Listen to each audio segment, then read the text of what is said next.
Viewers, welcome to R media.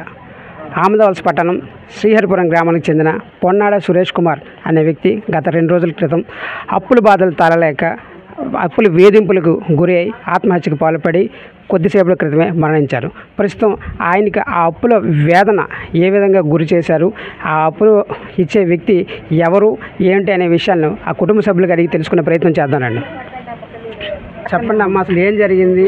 అసలు ఏ విధంగా అబ్బాయి చనిపోయాడు? సముద్ర అప్పలనాయుడు మా ఆయన చీటీ వేశాడు.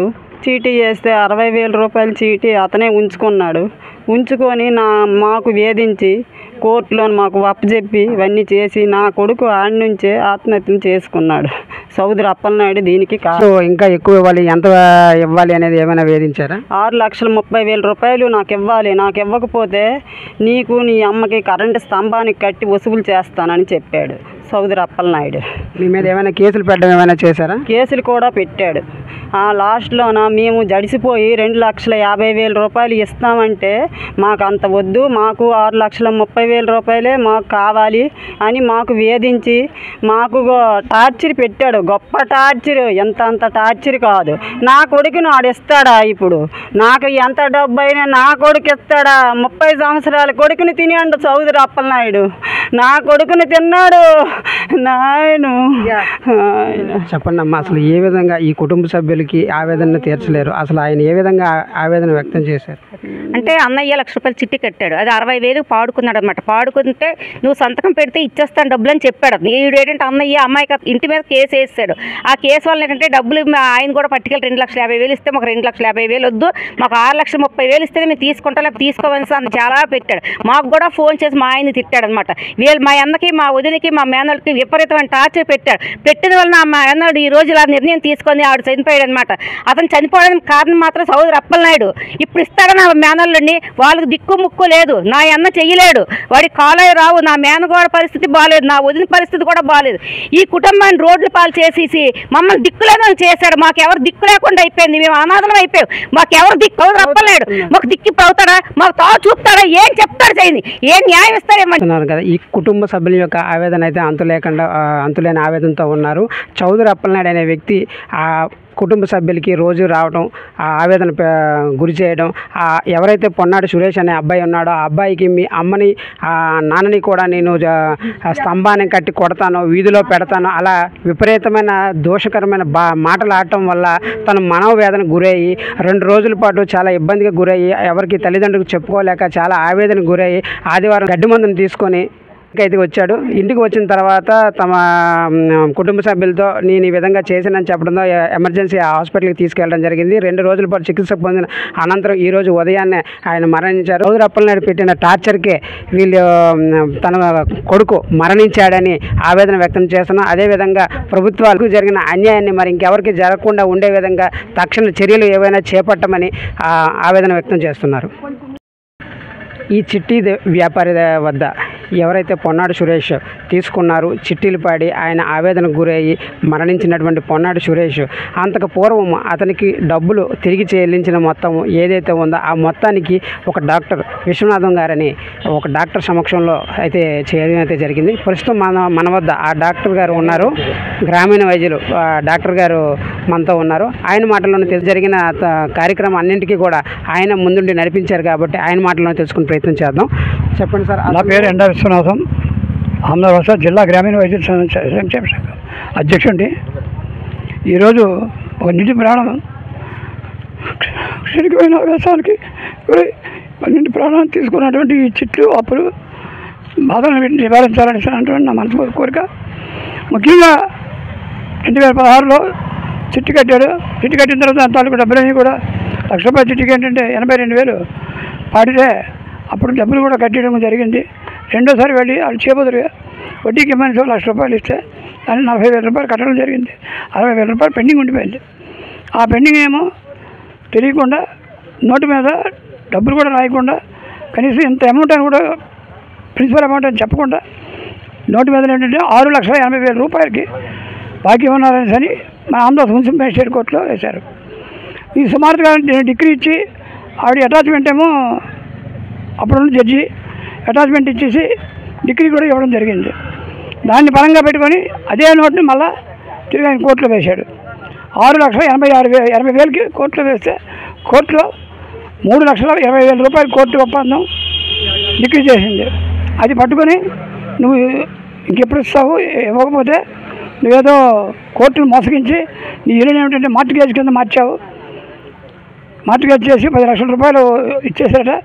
తల్లి కొడుకులు ఇద్దరిని కూడా ఏంటంటే కోర్టుకి ఇచ్చి కోర్టుని జైల్లో పెట్టిస్తానని బెదిరించడంతో ఈ మాటలకి వాడు కొద్దిగా భయపడి కేవలం ఏమిటంటే ఎందుకు బహుగా బతుకుతున్నటువంటి వాడు కాదు సరే అని చెప్తే మాట్లాడుతూ వాడి దగ్గరికి వచ్చాడు.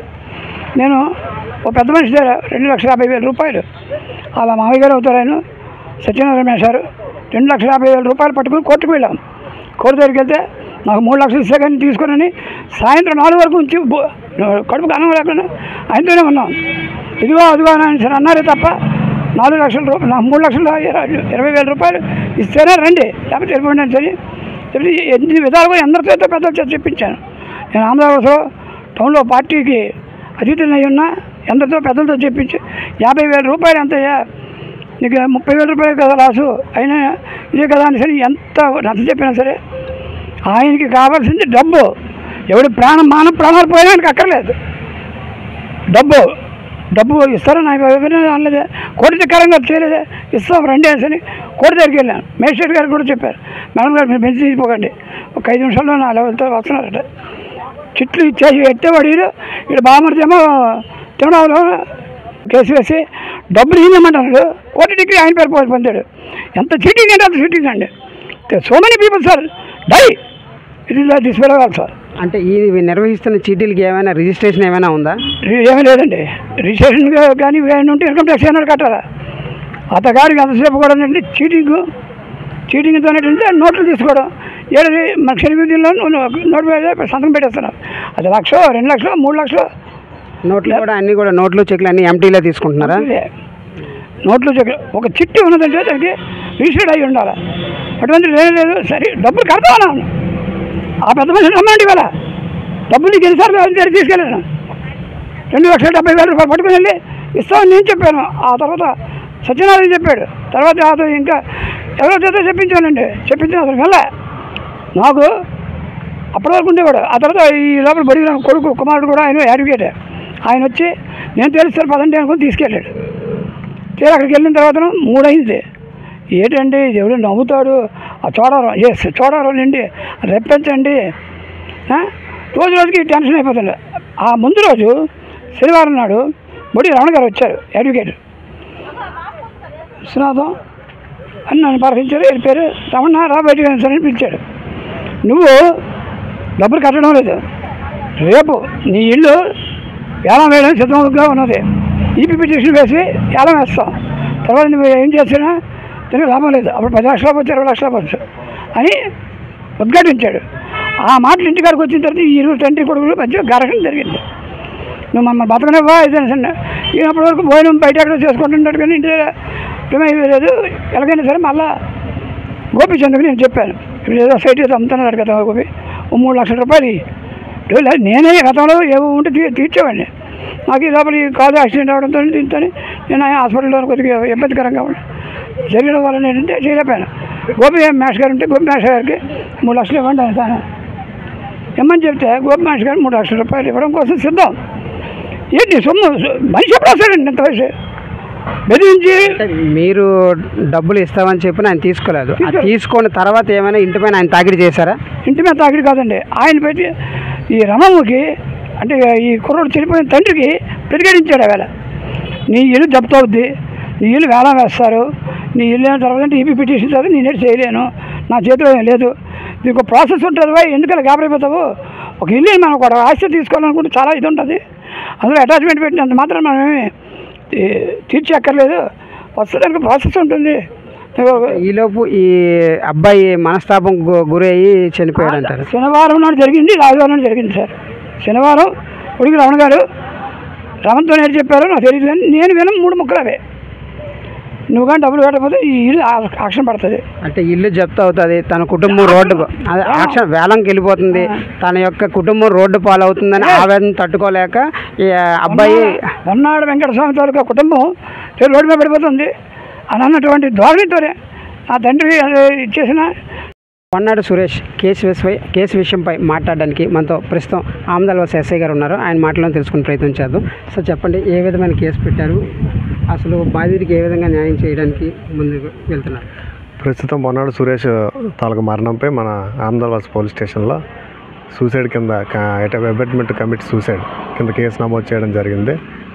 మన బాధితుడు బతికుంటుండగా ఇచ్చిన వాంగ్మూలం ప్రకారం అతను వాళ్ళ నాన్నగారు తీసుకున్న అప్పుని తీర్చినా సరే తీర్చలేదని చెప్పి పలానా చౌదరి అప్పలనాయుడు అనే వ్యక్తిపై ఆరోపణలు ఇచ్చి రిపోర్ట్ ఇచ్చున్నారు. ఆ రిపోర్ట్ ప్రకారమే ఆల్రెడీ 16వ తేదీన కేసు రిపోర్ట్ నమోదు చేయడం జరిగింది. దర్యాప్తులో భాగంగా ఉంటుండగా ఈ మధ్యలో అతను చికిత్స జమ్స్ హాస్పిటల్లో జరుగుతూ ఉండగా నిన్న రాత్రి చనిపోయడం జరిగింది. దానిపై ఈరోజు మళ్ళీ వాళ్ళ నాన్నగారి దగ్గర నుంచి ఫిర్యాదు తీసుకొని కేసును కూడా ఆల్టర్ చేయడం జరిగింది. ప్రస్తుతం అతను ఇచ్చిన దాని ప్రకారం ఏంటంటే లేని అప్పునే తీర్చమని చెప్పేసి కోర్టు ద్వారా మాకు ఇబ్బంది పెట్టారని చెప్పేసి అతను అన్న దాని ప్రకారం చౌదరి అప్పలనాయుడుపై అబెట్మెంట్ సూసైడ్ కింద కేసు నమోదు చేయడం జరిగింది. ఏ సెక్షన్స్పై కేసు పెట్టారు?